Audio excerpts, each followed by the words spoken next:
once the kids get older, or once I get married, or once I get out of school, whatever it is. But it's like today, start looking for opportunities to add value. And sometimes this can be big things. Yeah. You can give somebody a job, or you can invite somebody to a book study.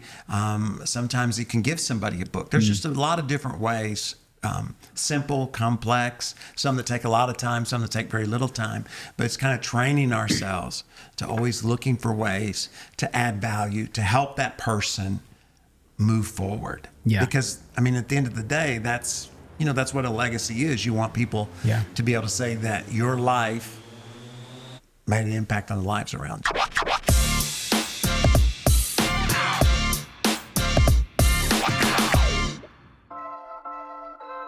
Hey guys, welcome to the Troy Gramling podcast. I am honored, as always, to have you come and hang out with us in this episode. And today I've got a special guest who's going to kind of be taking lead. Tyler, my son, oldest son, actually.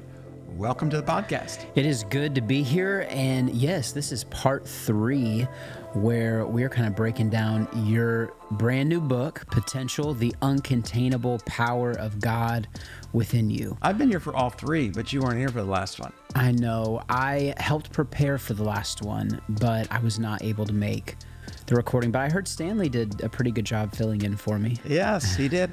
He did a great job. Right, Stanley?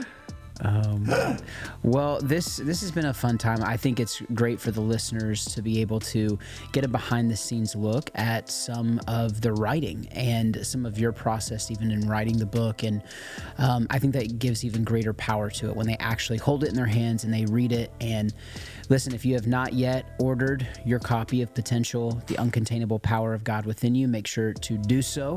I've really enjoyed reading it. I think it's great because it is practical. There's a lot of books that talk about unleashing the power of potential, but few that talk about practical steps to be able to do it. And I like that you do it in a very understandable, graspable. I don't know if graspable is a word. That's because I'm a simple person. And that is good when it comes to writing. I guess. I've read books where it takes me like 20 minutes to get through one page because, there's so much writing and it's so in depth, and yours isn't like that. It's Thank you. Is that a compliment? That's a great compliment. It's an easy read. People can get through it quickly. It is. So I enjoy that. Well, we're going to break down in part 3 the final section of your book, kind of the last few chapters that talk about community. You start off the first section talking about self-discovery. The second section's about challenges.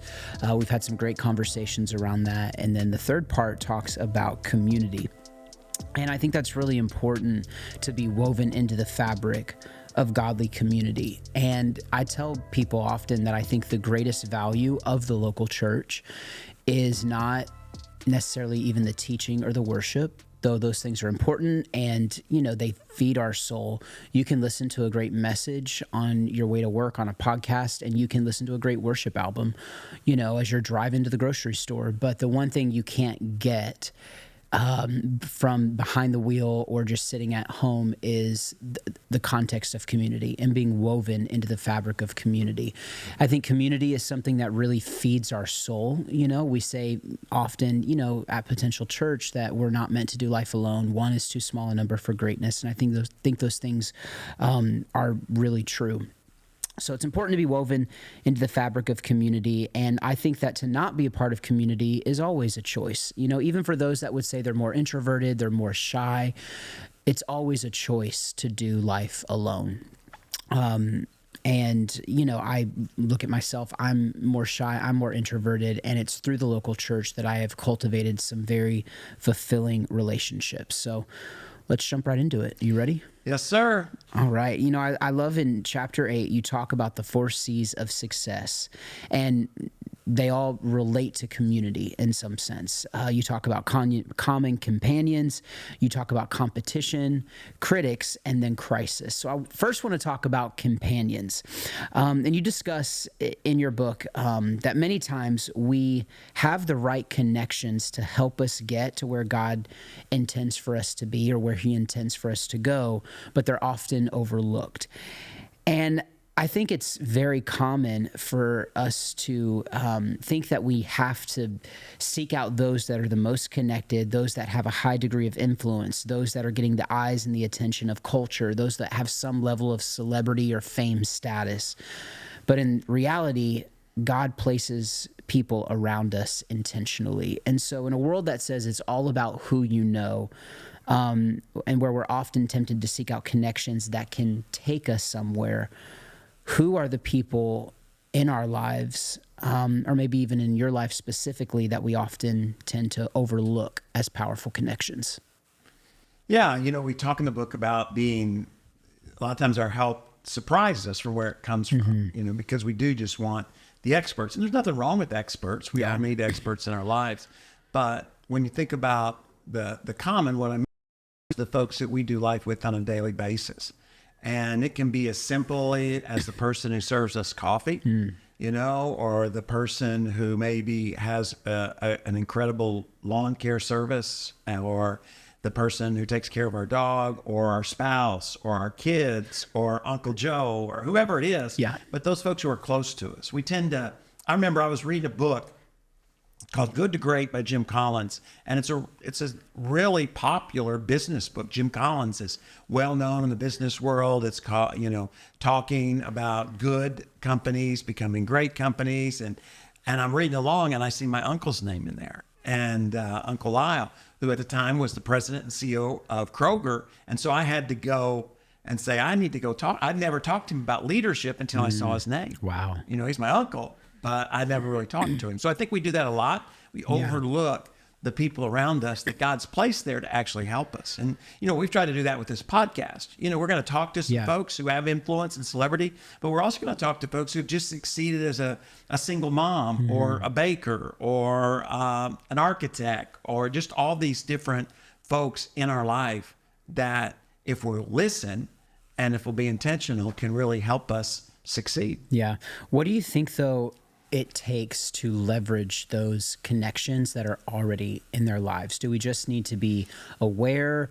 Do we have to be vulnerable? Do we have to seek them out? Like, what, for someone who's saying, okay, there's people around me that might be able to help me reach my potential, but where do I start? What's the first step? How would you encourage them? I think you just got to be curious.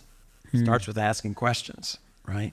If you ask people questions about themselves or about what they do, they're always, or the vast majority of the time, they're going to answer those questions. Yeah. So, I get frustrated. Your mother, a lot of times when somebody would come over to hook up our cable or something, and I'd talk to them, just continually asking them questions about themselves, about what they do, about their supervisor, their company, just all those kind of things. So I think, it's developing a sense of curiosity. Yeah. And, being willing to kind of slow down and not be so focused that, we have blinders on, that we don't see the people around us.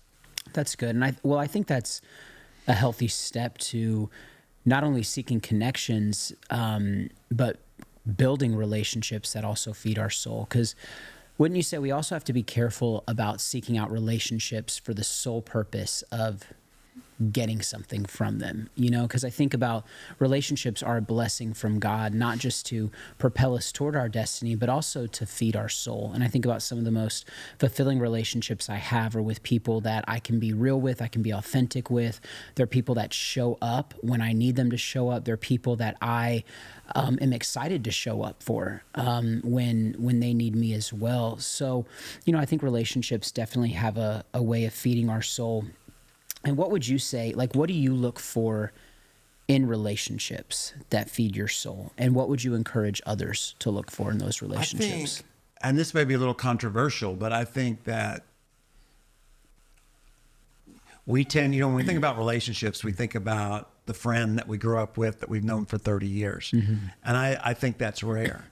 I think you've got to allow people, you've got to love people and be loved by folks who may not go with you or be with you your whole life. Yeah. Because I think that most relationships are temporary, no matter how deep they might be. Yeah. Especially if you're a leader, because you've got to lead, you've got to challenge, you've got to encourage, you've got to inspire, you've got to confront, you've got to do all of those kind of things. So it doesn't mean you don't have friends, but I think you've got to continue to invest in people and love people. You're not trying to use people, of course, but if you allow your heart to get hard because they're temporary, then you will be alone. Yeah. And so I think you can't allow the reality that, especially in the world in which we live today, where people are coming and they're going and they're moving and just a lot of things happening. So, and that's okay, but you have to kind of go into it knowing, what, that's okay. Yeah. But in this time that we have together, I'm going to be vulnerable. I think that's the key. You have to find people that you can be vulnerable with. You trust enough to be vulnerable with. Yeah. So trust is the key. And then vulnerability, I think, is what kind of provides, nourishment for our soul. And then not being afraid to be vulnerable with people who at some point may move away or walk away from the relationship, or people you may grow apart from. I think that's a lot of people's tendency, is to be vulnerable and then regret it if that person is no longer in their life, or that relationship doesn't serve them in the way that they expected. And the truth is, and we've talked about this before on the podcast, we're all changing, constantly changing. We're growing, we're maturing, we're on different journeys. Life takes us in different directions, especially if you're pursuing your potential.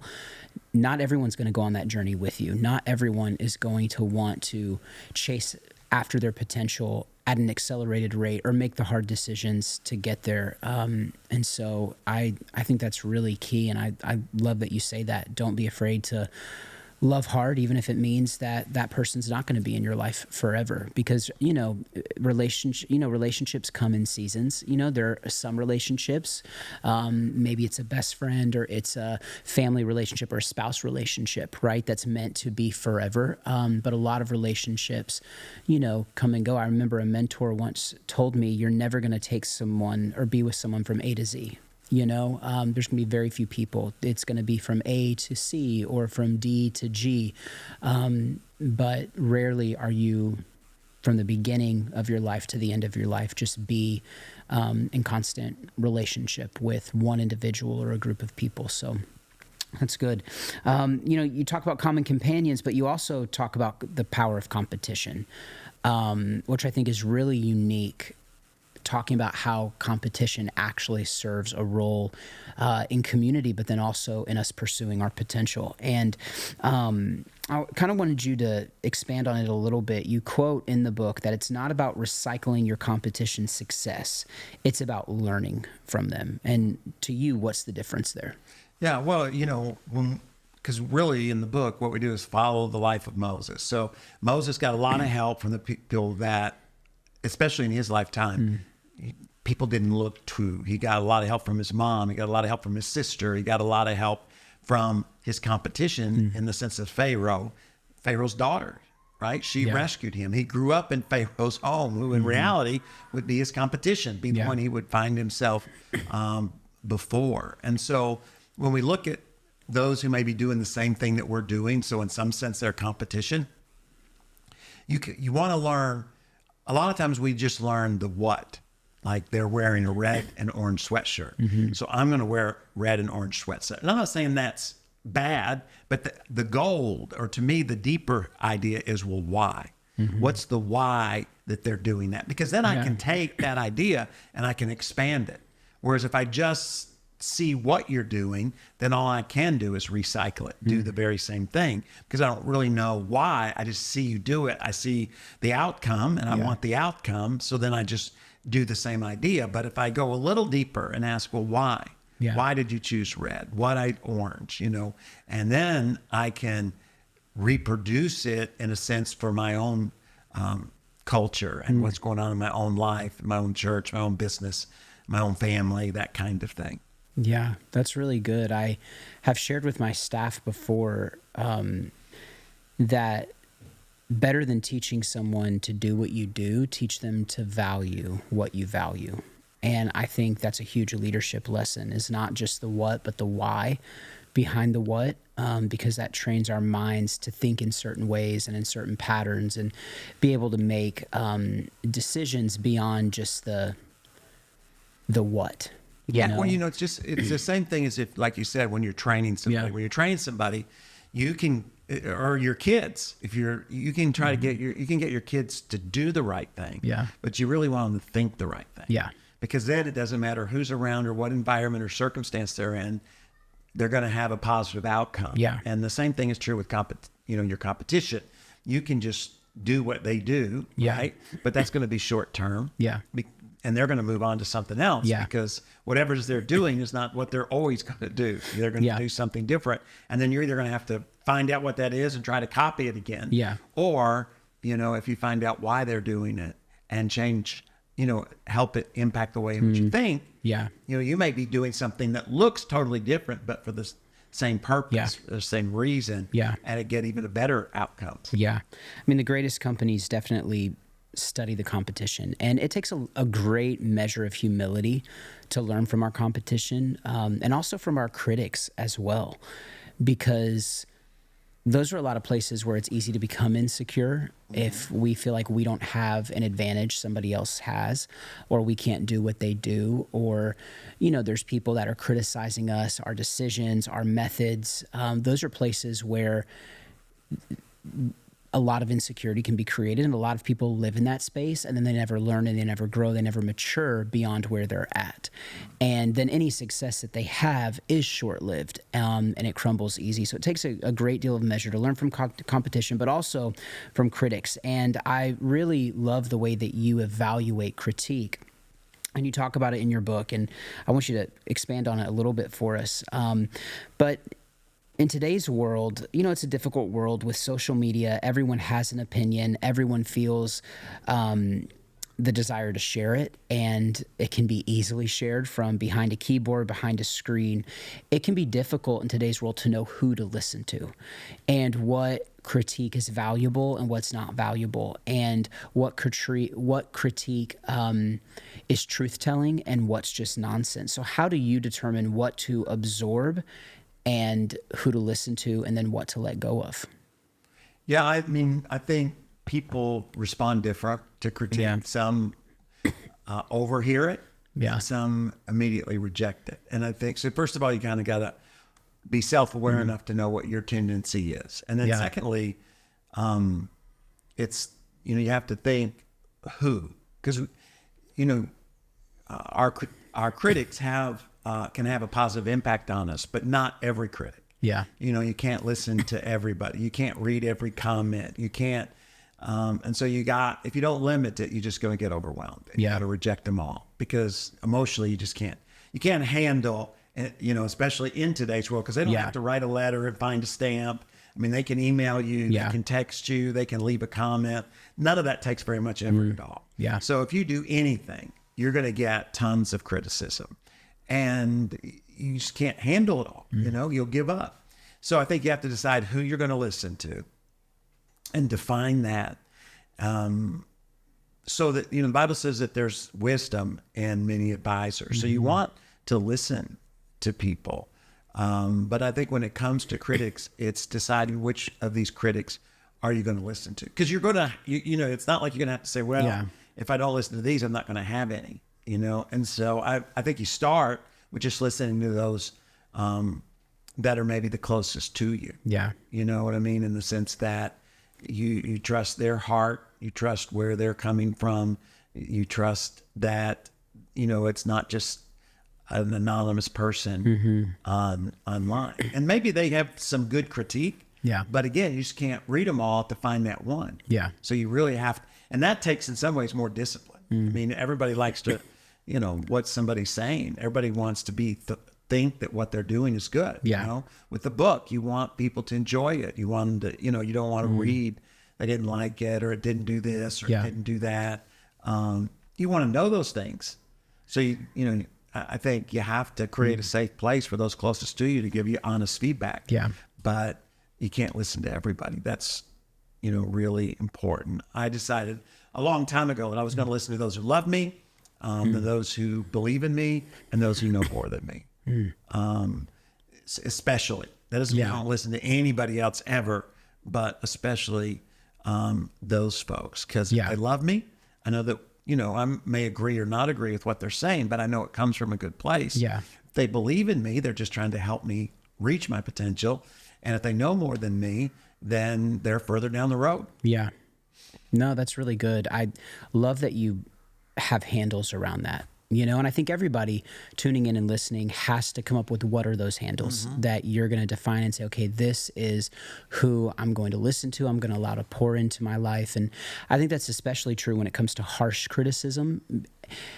Sometimes with harsh criticism, we focus a lot on the tone in which something is being said rather than actually focusing on what's being said.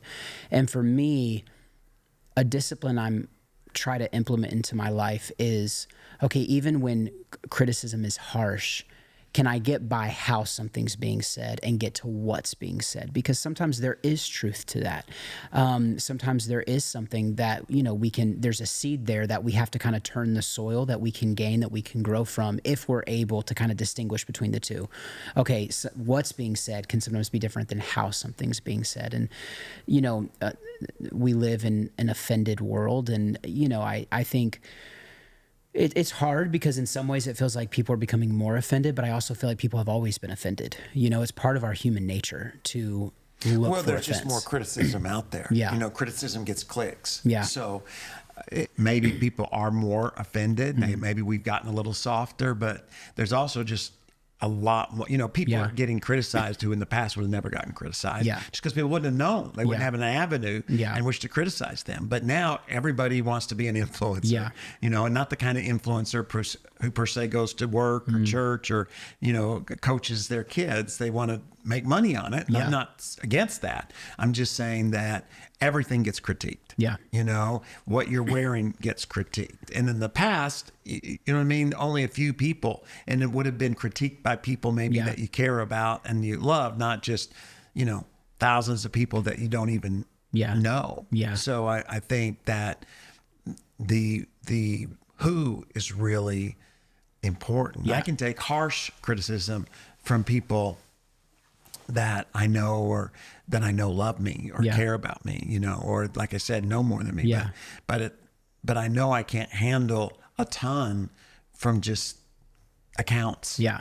Even though it might be helpful, I know it's more harmful because emotionally it's just going to discourage me to the point where I'm going to have a hard time moving forward. Yeah. Well, and you can't please everyone. There's always going to be a crowd, and the crowd's always going to be saying different things. You try and please this group and you're ticking off the other group, So I think there's a lot of wisdom in that. You have to be intentional. If you're not because the whole idea in the book, Moses got it right sometimes from his critics. And then there are times when he blew it really big because he got frustrated, he got overwhelmed.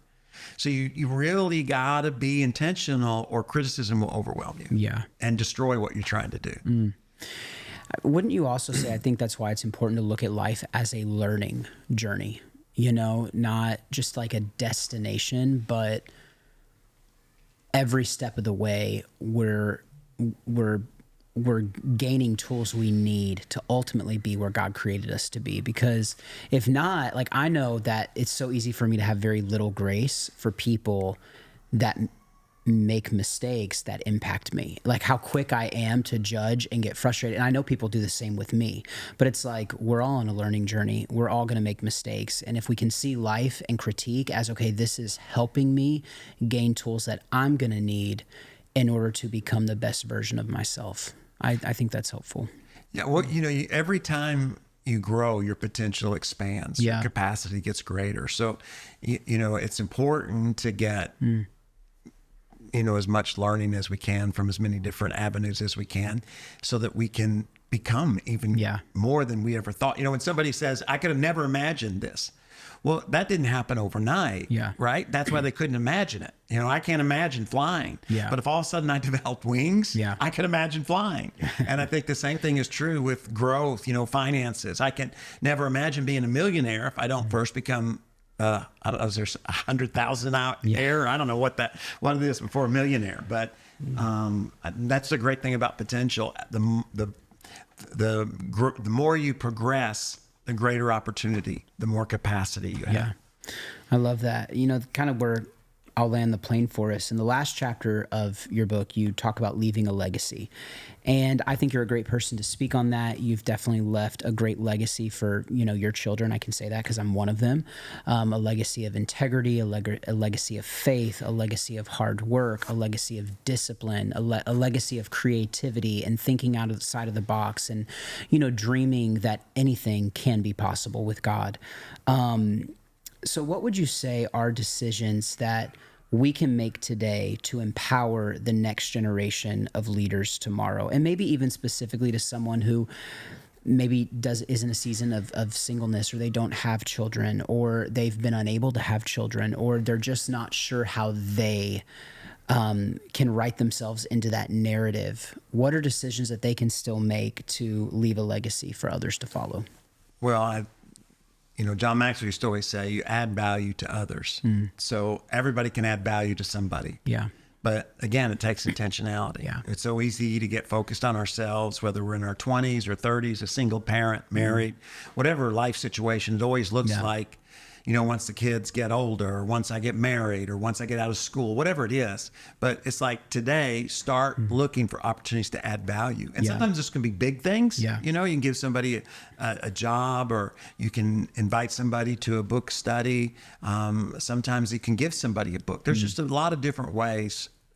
Simple, complex, some that take a lot of time, some that take very little time, but it's kind of training ourselves to always looking for ways to add value, to help that person move forward. Yeah. Because at the end of the day, that's what a legacy is. You want people to be able to say that your life made an impact on the lives around you. Yeah. And sometimes it's the small seeds we sow. I think we get focused on the big acts, but sometimes it's just the daily, consistent, small things that make the biggest difference. Yeah. So I It's love living that. beyond ourselves. It's good. Well, thanks for being here today. Oh, thanks for having me. I probably just scared Anytime. everybody listening and watching that loud.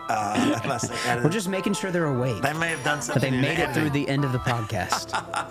Hey guys, I am so glad. It's good to have Tyler, and I am so glad that you're here today. And like always, our goal is to partner with you. That's what the book is about, the podcast. We do a live stream on Saturday night, Sunday night. We do some live teaching, all kinds of different things. But our ultimate goal is to build a community of encouragement, not necessarily critique. So I'm glad you tuned in. I hope you'll subscribe. A lot of you guys listen, but never really actually subscribe. It helps with the ever-present algorithm. So subscribe, share, and if you haven't already, pick up the book. It's out, and you're going to love it.